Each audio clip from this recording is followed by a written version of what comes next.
The main chamber of the Galactic Council stretched across half a kilometer of gleaming metal and crystal. 47 species had gathered here, their representatives sitting in carefully arranged tiers that rose toward the domed ceiling.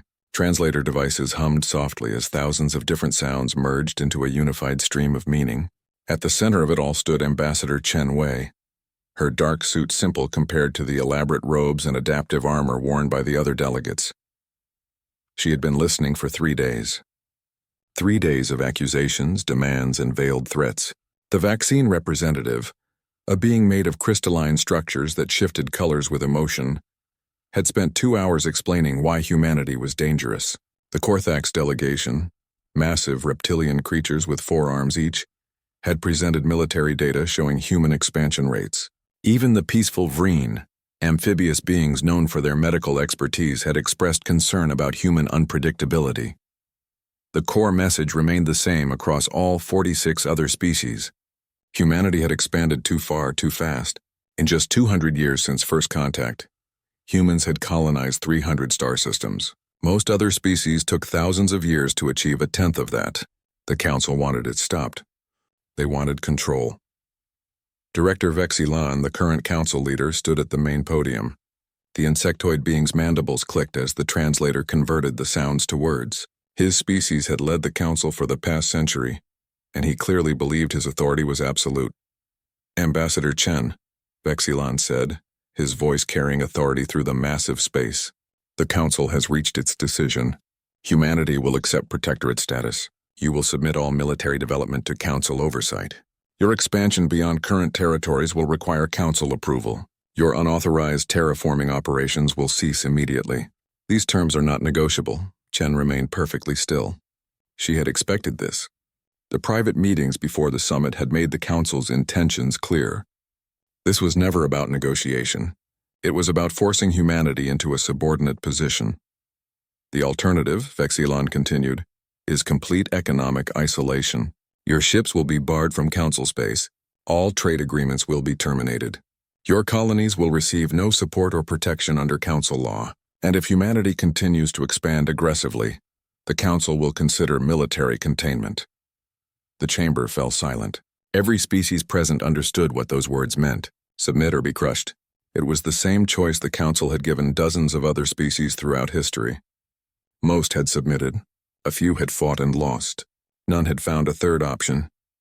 Chen looked around the chamber slowly. She saw fear in some faces, satisfaction in others. A few species looked uncomfortable, but none spoke up. They had all agreed to this ultimatum. She tapped her tablet, sending a signal to her staff. The response she needed would take 72 hours to arrive from Earth. The Council could wait that long. The human delegation requests 3 days to consider the Council's proposal, Chen said calmly. We will return with our answer. Vexilon's antennae twitched in what his species considered amusement. 3 days to accept the inevitable. Very well. The Council will await your submission. Chen and her delegation left the chamber. Behind them, the Council delegates began celebrating. They had done it. They had finally put the dangerous humans in their place. The expansion would stop. The unpredictable species would be controlled. Order would be maintained. In their private quarters, Chen's staff gathered around her. Admiral Marcus, head of the human fleet, looked grim. Dr. Sarah Okonkwo, Earth's chief scientist, was already running calculations on her tablet. Ambassador Liu, Chen's deputy, simply waited for orders. They're not negotiating, Marcus said bluntly. They never were. This was always about subjugation.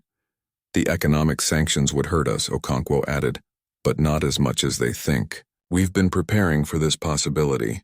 Our colonies are largely self-sufficient. Our trade with Council species is significant but not critical. Chen nodded. She had suspected this outcome for months. Earth's government had war-gamed various scenarios. They had contingency plans. What the Council did not understand was that humanity had learned from history. They had studied how the Council operated. They knew the patterns. Send the situation report to Earth, Chen ordered. Include my recommendation. We have 3 days to make this decision properly. The next 3 days passed in tense silence. The Council delegates remained confident. Some species sent private messages to the human delegation, offering sympathy but no support. They had all bent to Council authority. They assumed humanity would do the same. Chen spent the time reviewing reports. Human colonies were reporting increased council surveillance. Trade inspections had become more aggressive. It was clear the council had already begun implementing their control measures, even before humanity officially accepted. On the morning of the third day, Chen received Earth's response. She read it twice, then looked at her staff. Admiral Marcus was smiling slightly. Okonkwo looked satisfied. Liu simply nodded. "Well," Chen said quietly, "I hope they understand what they're about to lose." The council chamber filled again. Every species sent their full delegation this time. They wanted to witness humanity's submission. Vexilan stood at the main podium, his posture radiating confidence. The moment had come. The dangerous humans would accept their place in the galactic order. Ambassador Chen walked to the human delegation's position. She carried no tablet, no documents. She simply stood there looking at each species in turn. The chamber grew quiet. "Director Vexilan, honored council members," Chen began, her voice clear and steady. "Humanity has considered your proposal carefully. We have discussed the terms at length with our government. We have evaluated the consequences of both acceptance and refusal." Vexilan's antennae moved forward, anticipating victory. The other delegates leaned in slightly. "Humanity respectfully declines both options," Chen said simply. The chamber exploded into chaos. Delegates rose from their seats, shouting in dozens of languages that the translators struggled to keep up with. Vexilan's color shifted through the spectrum, displaying shock and anger. "This is unacceptable." Vexilan's voice cut through the noise. "You must choose. Submit to council authority or face the consequences." Chen remained perfectly calm. "We choose neither. Humanity withdraws from the Galactic Council, effective immediately. We will honor all existing treaties with individual species, but we will no longer recognize council authority over human affairs. We wish you well." She turned and walked toward the exit. Her entire delegation followed. Behind them, the council chamber descended into complete pandemonium. Species blamed each other. Some called for immediate military action. Others demanded negotiations. Vexilan tried to restore order, but his authority had been publicly challenged for the first time in his career. As the human delegation's ship undocked from the station, Admiral Marcus stood beside Chen at the observation window. They watched the massive council station slowly shrink into the distance. "Do you think they understand what this means?" Marcus asked quietly. Chen shook her head. "Not yet. They think we need them. They think economic sanctions will bring us back in weeks. They have no idea how much they needed us. How long before they figure it out? A month, maybe 2. The cracks will appear quickly. They just will not recognize them at first." Marcus nodded slowly. "And then?" Chen turned away from the window. "Then they learn that partnership works both ways. You cannot force people to protect you. You cannot demand they save you while treating them as threats. They wanted us gone. They are about to discover exactly what that means." The ship jumped to faster-than-light speed, carrying humanity's delegation away from council space. Behind them, the Galactic Council began implementing their sanctions, confident in their power. They had removed a threat. They had maintained control. They had won. They had no idea they had just made the worst mistake in galactic history. The Galactic Council chamber buzzed with satisfaction. 3 weeks had passed since the human delegation walked out. Director Vexilan stood before the assembled species, his crystalline body shifting through colors that indicated pleasure and confidence. "The human withdrawal has proceeded exactly as predicted," he announced. "Their ships have left council space. Their trade stations are closing. Their diplomatic offices are empty. The threat has been removed without a single shot fired." The delegates applauded. The Korthax representative stood, his forearms gesturing broadly. "Our intelligence shows human military forces retreating from all border regions. They are withdrawing to their own space. They have accepted their defeat." More applause followed. The council had won.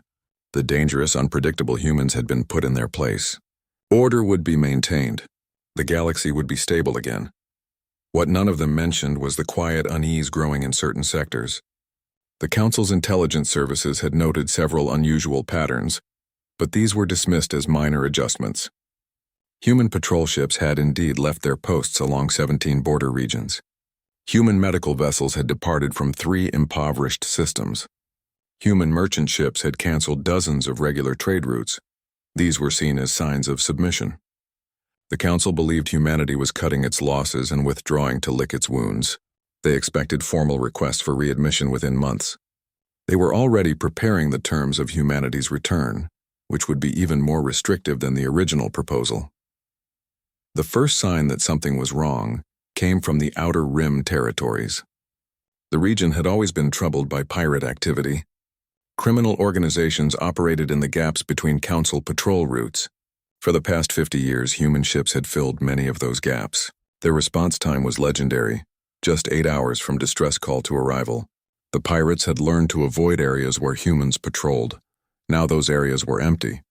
The Council had reassigned its own forces to cover the gaps, but their response time was 6 days. The pirates noticed immediately. Captain Threll, a vaccine merchant, sent his distress call at 400 station time. His small cargo vessel had been ambushed by 3 pirate ships. They were demanding his cargo and threatening to destroy his ship. Before the humans left, he would have expected rescue within hours. Now he waited. He waited for 2 days. When Council forces finally arrived, they found his ship adrift and empty. The pirates had taken everything, including his crew. Captain Threll's body was found in an escape pod 3 days later. He was the first but not the last. Within 6 weeks of humanity's withdrawal, piracy incidents increased by 400%. The Council's military command tried to respond, but they were stretched too thin. They had never realized how many patrol routes humanity had been covering. The humans had done it quietly, efficiently, and without complaint. Now the absence was painfully obvious. The second problem emerged in the disputed territories between the Gentle and Corvan species. These two civilizations had been enemies for thousands of years. Their mutual hatred ran deep, rooted in ancient wars and cultural differences. Only the presence of human peacekeepers had kept them from open warfare. The peacekeeping force had consisted of just 20 human ships and 3,000 personnel. They maintained neutral stations in the buffer zone between Gentil and Corvan space. Both sides respected the humans because humans had no stake in their ancient conflicts. They enforced the peace treaties fairly and without favor. When the humans withdrew, they did not announce it. They simply left. One day, the peacekeeping stations were operational. The next day, they were empty. Their facilities shut down in orderly fashion. The Gentil and Corvan governments both sent inquiries. They received the same response from Earth. Humanity no longer served the Galactic Council. All Council-related obligations were terminated. The shooting started 3 days later. A Gentil patrol ship strayed across the disputed boundary. A Corvan defense station opened fire. The Gentil responded. Within a week, both sides had mobilized their fleets. Within 2 weeks, they were at war. The Council tried to intervene. They sent their own peacekeepers, but neither side trusted them. The Gentil believed the Council favored the Corvans. The Corvans believed the opposite. Both sides had historical grievances with the Council that made any mediation impossible. The war escalated. The third crisis hit the Vreen colony worlds. The Vreen were a peaceful species, focused on medicine and research. Their main colonies had always been vulnerable to disease outbreaks because of their dense populations and water-based environments. The Council provided some medical support, but it was human medical ships that had made the real difference. Dr. Silith, a young Vreen physician, had worked alongside human doctors for 5 years. She had watched them handle outbreaks with incredible speed and efficiency. They brought advanced equipment, experienced staff, and most importantly, they arrived within days of any emergency. The last outbreak had been contained in 3 weeks because of human intervention. Now a new plague emerged on Vreen Prime. The symptoms appeared quickly: respiratory distress, fever, rapid decline. Dr. Silith sent the emergency medical request through standard Council channels. She expected human ships within a week. She waited. After 2 weeks, a Council medical team arrived. They were understaffed and overwhelmed. The plague had spread through 6 cities by then. The Council team did their best, but they lacked the resources and experience of the human medical corps.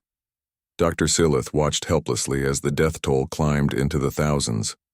She tried contacting Earth directly, sending personal messages to human doctors she had worked with. The responses were polite but firm. Humanity was no longer part of Council operations. They could not provide support without Council authorization, and the Council had made it clear that Earth was no longer welcome. The plague eventually ran its course. killing 40,000 Vreen. It would have been contained in weeks if the human medical ships had still been operating. Dr. Seelith wrote a report for the Vreen government, detailing exactly what had gone wrong. Her government forwarded it to the council. It was filed away without response.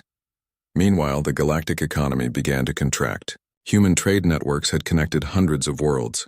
Human mining operations had provided raw materials at competitive prices. Human merchant ships had maintained supply lines that the council barely knew existed. All of it stopped.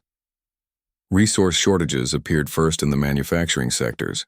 Shipyards on 3 council worlds shut down because they could not get the rare metals they needed. Human mines had been supplying those metals.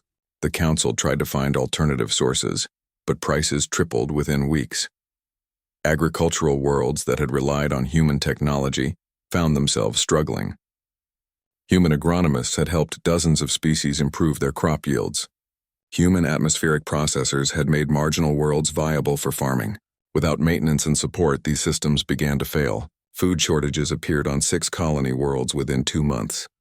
The financial markets noticed. The Galactic Trade Index dropped 15% in the first quarter after humanity's withdrawal. Investment in new colonies stopped. Development projects were canceled. The economic contraction accelerated. Director Vexilon watched the reports pile up on his desk. The initial confidence had given way to concern. The Council had assumed humanity's contribution to galactic stability was minimal. They had believed humans were parasites taking more than they gave. The numbers told a different story. Humans had been providing 60% of anti-piracy patrols, 40% of emergency response services. They had maintained stability in 15 disputed regions. Their medical corps had saved millions of lives across dozens of species. Their trade networks had connected the galaxy in ways the Council had never fully mapped, and they had done it all quietly, without demanding special treatment or recognition. They had simply seen needs and filled them. Now those needs were exposed, raw and bleeding. The Council held emergency sessions. Some species demanded military action against humanity. Others called for immediate negotiations. A few quietly sent secret diplomatic messages to Earth. These messages asked carefully whether humanity might consider returning to Council space. Perhaps certain arrangements could be made. Perhaps the terms could be renegotiated. Ambassador Chen received each message personally. Her responses were polite and identical. Humanity had withdrawn from the Galactic Council. This decision was final. All previous Council obligations had been terminated. Individual species were welcome to negotiate bilateral agreements with Earth, but humanity would not return to Council authority.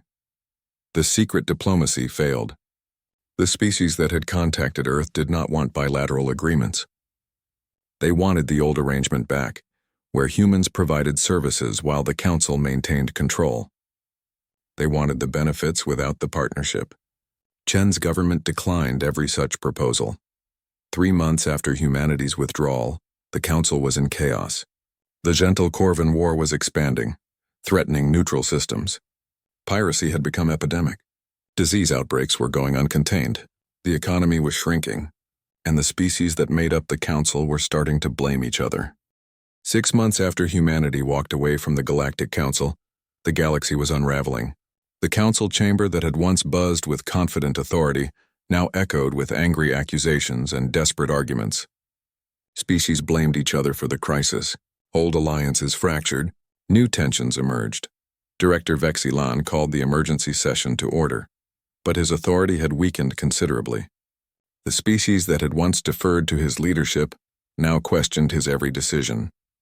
The confident insectoid leader who had demanded humanity's submission now found himself fighting to maintain basic order. The situation in the Outer Rim has become critical, reported the Korthax military commander. Piracy incidents have increased by 600%. We have lost over 200 merchant vessels. Our patrol forces cannot cover the territory that human ships once protected. The vaccine trade delegate stood, his crystalline form shifting through dark colors that indicated distress. The economic impact extends far beyond piracy losses. Trade routes that connected 30 systems have collapsed. Our merchants refuse to travel without adequate protection. The Galactic Trade Index has dropped 23%. Entire sectors are facing supply shortages. From across the chamber, the Vreen representative rose. Dr. Silith had been promoted to diplomatic service after her experiences with the plague. Her voice was steady, but her words carried an edge of anger that shocked the other delegates. "My people have buried 40,000 citizens because of this council's decisions," she said. "The plague that killed them was preventable. Human medical teams would have contained it in weeks. Instead, we waited for council support that arrived too late and too weak. How many more of my people must die before we admit this was a mistake?" Uncomfortable silence followed. Other species had similar stories. The pattern was clear across hundreds of worlds. Services that humanity had provided were simply gone. The council had tried to fill the void, but they lacked the resources, the speed, and the expertise. The gentle Corvan War had become the most visible symbol of the catastrophe. What had started as minor border incidents had escalated into full-scale conflict. Thousands of ships battled across dozens of systems. Millions of soldiers and civilians had already died. The war showed no signs of ending. The council had tried to mediate. They had sent peacekeeping forces, negotiators, and even threats of sanctions. Nothing worked. Both species had deep historical grievances with the council. Neither trusted council mediation. The war raged on. Meanwhile, in human space, life continued peacefully. Ambassador Chen read reports from their intelligence services with a mixture of sadness and vindication. The galaxy was suffering, but Earth had tried to warn them. They had tried to explain that partnership required mutual respect. The council had refused to listen. Human colonies were thriving. Without council restrictions, development had accelerated. New terraforming projects proceeded without bureaucratic delays. Trade between human worlds had increased significantly. Innovation flourished without council oversight demanding access to every new technology. But humanity was not isolated. Individual species that had maintained respectful relations with Earth found their bilateral agreements honored. The Paxin, a small species that had always treated humans as equals, discovered that human medical ships still responded to their emergencies. The Trellan merchants, who had built fair trade partnerships with human worlds, found their supply lines uninterrupted. Word spread quickly. Species that had supported or tolerated the Council's ultimatum now faced the consequences. Those that had maintained independent, respectful relationships with humanity found themselves protected from the worst of the crisis. The contrast became impossible to ignore. More importantly, several minor species began requesting formal protection agreements with Earth. These were species that had been under Council authority but found themselves vulnerable without human presence. The Delani, whose worlds had relied on human agricultural technology, formally requested to join human space. Their population voted 97% in favor. Earth accepted these requests carefully. They were not trying to build an empire. They simply offered partnership on equal terms. Species that joined human space maintained their sovereignty and culture. They received protection, trade access, and technological cooperation. In return, they agreed to mutual defense and peaceful cooperation. It was the relationship the Council should have offered humanity, but never did. The Council watched this development with growing alarm. They were not just losing influence. They were watching species actively choose to leave Council protection for human partnership. It was unprecedented. It was humiliating. And it was accelerating. Director Vexilon knew the Council was approaching a breaking point. 3 major species were threatening to withdraw if the crisis continued. The economic contraction was becoming a full depression. The military was stretched so thin that several regions had no effective security at all. Something had to change. A faction within the Council led by the Korthax hegemony proposed a military solution. They argued that humanity had to be forced back into compliance. The Korthax had the largest military in Council space after humanity's withdrawal. They believed a show of force would bring the humans to heel. Vexilon opposed this plan, but he was outvoted. The hardliners had gained support from species that blamed humanity for abandoning the galaxy. They refused to acknowledge that the Council had driven humans away. They saw only the current crisis and wanted someone to blame. The compliance fleet began assembling. 500 warships from 12 different species gathered in neutral space near the human border. It was the largest military force the Council had deployed in 2 centuries. The message was clear: submit or be destroyed. The Council sent an official demand to Earth. Humanity must immediately rejoin the Council under the original terms. They must submit all military forces to Council oversight. They must provide support to Council territories. If they refused, the compliance fleet would enforce these terms by military action. Ambassador Chen read the demand and shook her head. She had hoped the Council would learn. She had believed that facing the consequences of their actions would teach them humility. Instead, they were doubling down on threats and force. She composed her response carefully. It was not a long message. It did not need to be. The Galactic Council forced humanity to choose between partnership and servitude, Chen wrote. We chose to walk away. You had 200 years of human cooperation. We patrolled your borders, saved your citizens, mediated your conflicts, and supported your economy. We did this as partners, not as subjects. When you demanded we become subjects, we left. You are now suffering the consequences of losing that partnership. This is not humanity's fault. This is the natural result of your own decisions. We offered you cooperation. You demanded domination. We will not save you from the consequences of your arrogance. Your compliance fleet does not frighten us. We left the Council peacefully. We have honored every individual treaty not related to Council authority. We have not threatened anyone. If you choose to attack us, you will learn why we were never the threat you imagined. We were your strongest allies. You turned us away. That was your choice, not ours. The message went out on all public channels. Every species in the galaxy could read it. The Council had expected threats or desperate negotiations. Instead, they got a calm statement of fact that made them look foolish. The hardliners in the Council dismissed it as bluffing. They believed humanity was weak and isolated. They thought the compliance fleet would terrify Earth into submission. They had no idea what was about to happen. Fleet Admiral Sarah Okonkwo stood on the bridge of the Earth defense ship Resilience, watching the sensors track the approaching compliance fleet. She had spent 30 years in the human military. She had served on peacekeeping missions, anti-piracy patrols, and disaster relief operations.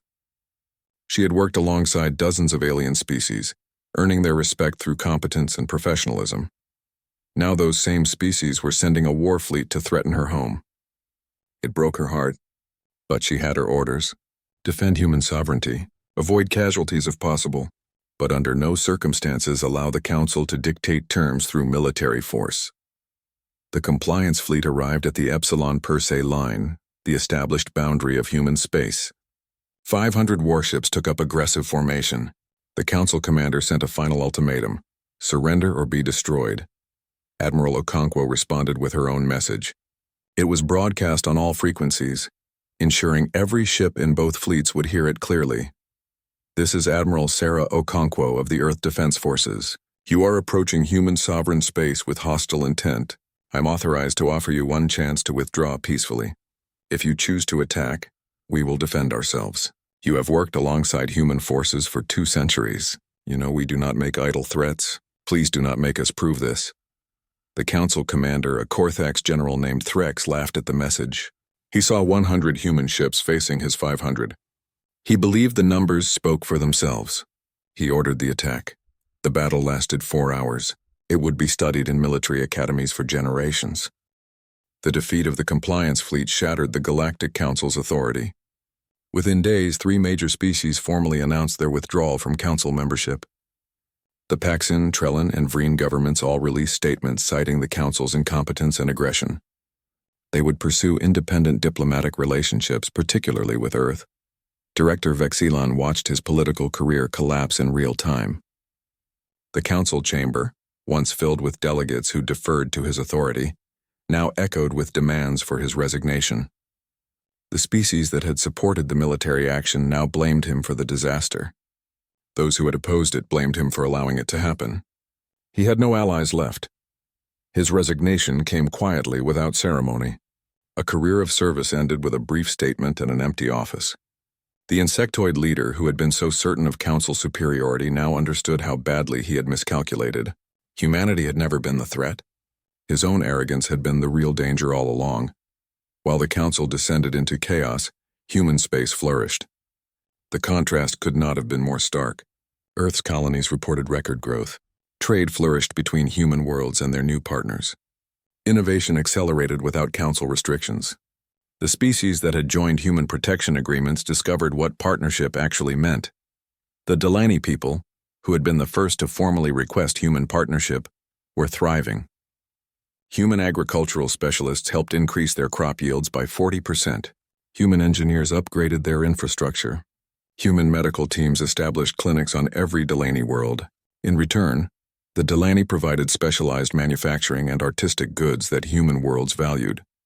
It was not charity. It was not domination. It was simply what the word partnership actually meant: mutual benefit, mutual respect, and mutual support.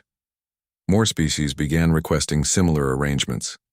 The Thalax, an aquatic species whose worlds had been left vulnerable by council neglect, formally petitioned Earth for protection agreements. The Mirren, a species of skilled engineers, offered technological exchanges. Even some species that had supported the Council's ultimatum began quiet diplomatic outreach, hoping to repair their relationships with humanity. Earth's government handled these requests carefully. Ambassador Chen personally reviewed each petition. Some were accepted. Others were declined, particularly from species that had been actively hostile. Humanity was not interested in conquest or revenge. They simply wanted partners who understood that cooperation was a two-way relationship. The gentle Corvin War, meanwhile, had reached a critical point. Both species had exhausted their military resources. Hundreds of thousands were dead. Dozens of colonies lay in ruins. Neither side could win, but neither would surrender. The war had become a grinding stalemate of mutual destruction. The Council tried repeatedly to broker peace, but both species refused Council mediation. They had watched the Council's corruption and incompetence for too long. They would not trust Council diplomats with their survival. Then something unexpected happened. The gentle government sent a secret message directly to Earth. It was brief. Will humanity mediate? We trust you. The Council, we do not. 3 hours later, a similar message arrived from the Corvin government. They had not coordinated their requests. Both species had independently reached the same conclusion. Only humans could be trusted to mediate fairly. Ambassador Chen brought both messages to the Earth Council, the governing body of human space. The debate lasted 2 days. Some argued that humanity should refuse. Let the galaxy sort out its own problems. Others argued that saving lives should always be the priority, regardless of politics. Chen argued for a middle path. Humanity would mediate, but on their own terms. No council involvement. No council oversight. The agreement would be bilateral between the warring species and enforced by human peacekeepers, but only if both sides genuinely committed to peace. This was not charity. This was a demonstration of what responsible galactic citizenship looked like. The Earth Council approved the proposal. Chen sent identical responses to both governments. Humanity would mediate. The talks would take place in neutral human space. Both sides must agree to a ceasefire before negotiations began. And most importantly, both sides must accept that human mediators would be completely impartial. No favoritism, no corruption, just fair arbitration. Both governments accepted within hours. The ceasefire took effect at midnight station time. For the first time in 9 months, the guns fell silent. The peace negotiations began on Gateway Station, a human facility specifically built for diplomatic functions. The Gentle and Corvin delegations arrived on separate transports, eyeing each other with deep suspicion. They had been enemies for thousands of years. This hatred ran deeper than simple political disagreement. Ambassador Chen led the mediation personally. She established ground rules immediately. Both sides would be heard equally. All historical grievances could be discussed, but the focus must be on future peace, not past wars. Any agreement must be sustainable and verifiable, and both sides must acknowledge that continued war would destroy them both. The negotiations were brutal. Centuries of hatred poured out in angry accusations and bitter recriminations. The Gentle blamed the Corvins for ancient atrocities. The Corvins blamed the Gentle for breaking historical treaties. Both sides had legitimate grievances. Both sides had committed terrible acts. Chen let them argue. She let them rage. She let them exhaust their anger in words instead of weapons. And slowly, carefully, she began identifying common ground. Both species wanted security. Both species wanted to rebuild. Both species wanted their children to grow up without war. It took 6 weeks of intense negotiations. There were moments when the talks nearly collapsed. But Chen and her team held firm. They kept both sides talking. They found compromises. They built trust molecule by molecule. The final agreement established new borders verified by human observers. Both species would reduce military forces in the buffer zone. Economic cooperation would begin with small trade agreements that could build trust. Most importantly, human peacekeepers would maintain neutral stations in the disputed regions for the next 20 years, giving both sides time to build confidence in the peace. When the Gentle and Corvin leaders finally signed the treaty, something remarkable happened. The Gentle commander, a grizzled veteran of 40 years of war, approached his Corvin counterpart. They stood face to face, ancient enemies separated by a lifetime of conflict. Then, slowly, they extended their hands in the human gesture of peaceful greeting. The handshake lasted only seconds, but it was broadcast across both civilizations. A war that had killed millions was ending. Not because the Council demanded it, not because either side had been conquered, but because both sides chose peace mediated by humans they trusted to be fair. The galaxy watched. The contrast was impossible to ignore. The Council, with all its authority and military power, had failed to stop the war. Humanity, operating independently, had negotiated peace in 6 weeks. The political implications were seismic. If the Council could not maintain peace, what was its purpose? If individual species could negotiate better agreements outside Council authority, why remain members? The questions spread from world to world, government to government. The Council attempted to maintain control. They held emergency sessions.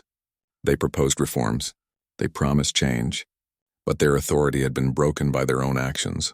They had tried to force humanity into submission, and humanity had proven stronger. They had failed to maintain peace, and humanity had succeeded. They had demanded respect, and humanity had earned it. A new council director was elected, a Vreen named Tylan who had watched the entire crisis unfold. She was younger than Vexilon, less confident in council supremacy and more willing to admit mistakes. Her first act as director was controversial but necessary. She sent a formal message to Earth, broadcast publicly so every species could see it. The message acknowledged the Council's errors. It admitted that forcing humanity to choose between partnership and servitude had been wrong. It recognized that humanity's contributions to galactic stability had been vastly underestimated, and it requested humbly that Earth consider returning to diplomatic relations. The message was careful to avoid demanding anything. It was not an ultimatum. It was a request from a weakened council that finally understood it needed humanity more than humanity needed it. Ambassador Chen read the message 3 times before responding. She consulted with Earth's government. She considered the implications carefully. The galaxy was suffering because of the Council's mistakes, but also because of its institutional failures. Simply returning to the old system would solve nothing. Her response was measured but firm. Humanity would consider new diplomatic relationships, but only on fundamentally different terms. The old council structure had failed. If the galaxy wanted humanity's participation, it needed to build something better, something based on genuine partnership, not hierarchical authority, something that treated all species as equals, regardless of their military power or economic influence. She proposed a summit on neutral ground. Not council space, not human space, somewhere new, where all species could meet as equals. The agenda would be simple. The Gateway Conference opened on a warm morning station time. 73 species sent their representatives to the expanded human facility. The conference hall had been designed specifically for this gathering, with seating arranged in concentric circles rather than hierarchical tiers. Every delegation sat at the same level. No species was above another. Ambassador Chen stood at the center podium, not elevated above the others, but simply at the focal point where everyone could see and be seen. She looked around at the assembled delegates, seeing faces that ranged from hopeful to skeptical to openly hostile. This would not be easy. "Welcome to Gateway Station," Chen began, her voice calm and clear. "We gather here because the old system failed. The Galactic Council as it existed could not maintain peace, could not ensure prosperity, and could not treat all species fairly. Some of you are here because you recognize this failure. Others are here because you were forced to recognize it. But we are all here because we understand that something must change." She paused, letting her words settle. Humanity did not seek this role. We did not want to leave the Council. We simply refused to accept servitude disguised as cooperation. When we walked away, we demonstrated a principle. No species should be forced to choose between partnership and submission. That choice should not exist. Director Tylan, the new council leader, rose from her seat. The Vreen diplomat had requested permission to speak first, and Chen had granted it. Tylan's species had suffered greatly from the council's mistakes, and her voice carried weight. The council acknowledges its failures, Tylan said, her voice heavy with emotion. We demanded submission from those we should have embraced as partners. We hoarded authority while neglecting responsibility. 40,000 of my people died because of these mistakes. Millions across the galaxy suffered. We cannot undo this harm, but we can learn from it. She turned to face the other delegates directly.